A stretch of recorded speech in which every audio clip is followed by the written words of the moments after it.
Hello, I am Gray for How Bizarre Studios, and today I'll be talking about Shadow Jones. The character debuted in Teenage Mutant Ninja Turtles number 58 in April 1993. She was the daughter of Gabrielle, a waitress that was pregnant when she got married to Casey Jones.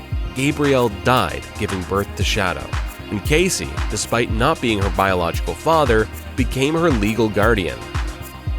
Once Casey went back to New York and reunited with April, Shadow grew up with a very peculiar family that included the Turtles and Splinter.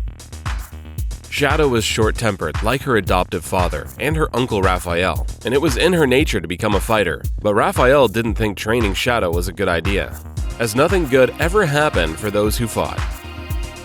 Unsure of what to do, Raphael talked to Renee, the time traveler, and he found out that, in most of the possible timelines, Shadow would live a short life, dying at the hands of the Foot Clan.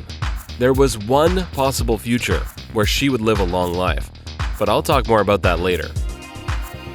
Although it is not canon, the Image Comics universe introduced a biological father for Shadow.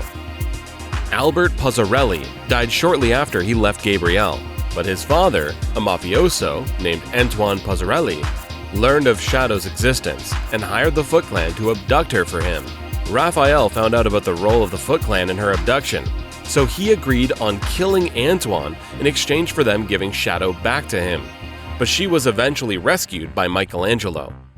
Shadow and her adoptive parents had to hide with the Turtles, as Antoine would not rest until he could get her back.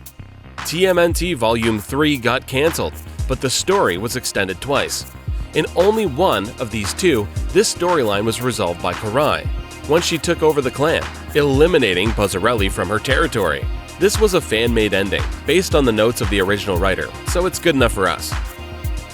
After the Turtles went back to Mirage, Shadow, as a teenager, killed a werewolf. That werewolf's pack swore revenge on her, and the Turtles and her parents had no other choice but to send her to live in Northampton. There she was left under the care of Splinter and the former superhero Stainless Steel Steve, with Raphael as a frequent visitor. Back to the possible future, before deciding to teach Shadow how to fight, Raphael needed to know how bad that future could be. It was then revealed that in the future, she lost her temper and blinded Donatello. Raphael never forgave Shadow for this and left to live in the wilderness. But the world changed. The Utroms took most humans away from the planet as it was no longer habitable. Shadow stayed behind and became obsessed with finding her sensei to ask him to forgive her. In this future, Casey and April are no longer around. After killing a few foot ninja, Cha-Ocho told Shadow the whereabouts of Raphael. She found him, but he was not happy to see her. The two got into a fight, and she ended up blinding him in one eye. Raphael from the present witnessed this future and asked Renee about the odds of this event. Renee confirmed that this was her most likely future if trained by him. Otherwise, she had an 8% chance of surviving. But she was most likely to be killed by a foot mystic at the age of 23. Raphael went back to the present, and after fighting his conflicting emotions, decided to train Shadow to ensure that she lived a long life.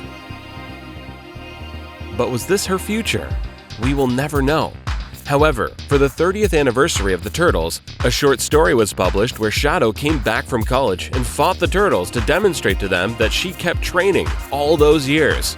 This could mean that perhaps Shadow managed to live past 23, and who knows, maybe she didn't take the dark turn after all. That is all for today. If you enjoyed this video, press the like button and leave a comment. Thanks for watching.